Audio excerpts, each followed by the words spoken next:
Hi, my name's Ashley Schafer. Today I want to talk about how I get my colts started on the pattern.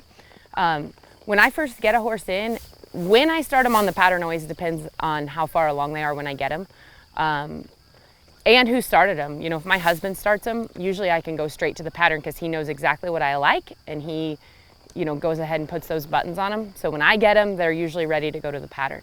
But if they're not, I'll ride them however long it takes to get the feel that I'm looking for. And basically, I just want them to steer. It's not, my program is very simple, but I want them to just follow their nose around and move off my legs really well, so that if I want them to go forward, I can keep my hands square and keep my body square and use my legs like this and just drive them forward in that circle.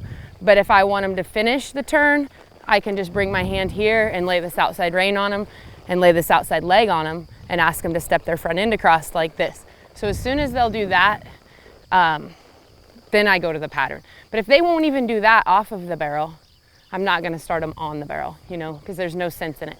So basically, as soon as their buttons are kind of polished, and they don't have to be perfect, you know, but I have to be able to pick this hand up and ask them to follow that nose around, and they get the general idea, you know. So basically, I want them to steer, and I want them to just be fairly responsive to my hands and legs and my body, everything that way. And then I keep it extremely basic. Like when I first start my colts on the pattern, you know, I do a lot of just like walking and trotting through kind of exactly where I want their feet to be, and make sure that they know that at this point, I have points that I look to, and I try to keep their feet going on that path, and just try to keep it pretty simple for them.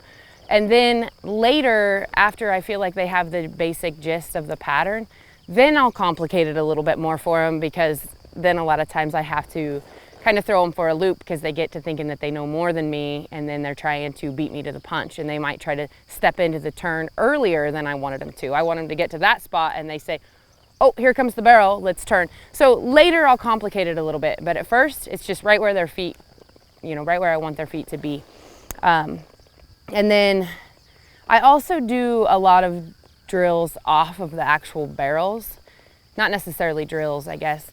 I do a lot of things off of the barrels that teach them my body cues and how I want them to respond without there being a barrel involved, just so that I get a feel for them too, and they get a feel for what I'm asking for. So I have a little 4-corner exercise that I'll do, or I'll just come out here and I'll just lope straight lines and then come into a circle just like I have to do on the barrels, just so that they know that, okay, this, when my hips are square and my hands are square, they need to stay square. When I melt into the saddle and bring my hands here, they need to still stay square but right down to me. And then when I lay this inside leg, and I'll kind of lay my outside leg back by the back cinch a little bit, that means I want them to get prepared for their turn. So I want the rib cage to open up and that hip to step in a little bit like that, and then they are prepared to start that turn. So I'll do that on dry work without a barrel until they have a good feel for that. And then I'll take it to the pattern too. But I just like to kind of make sure that all those buttons are sharp and fine-tuned before I hammer them on the pattern, and then keep the pattern simple and fun for them.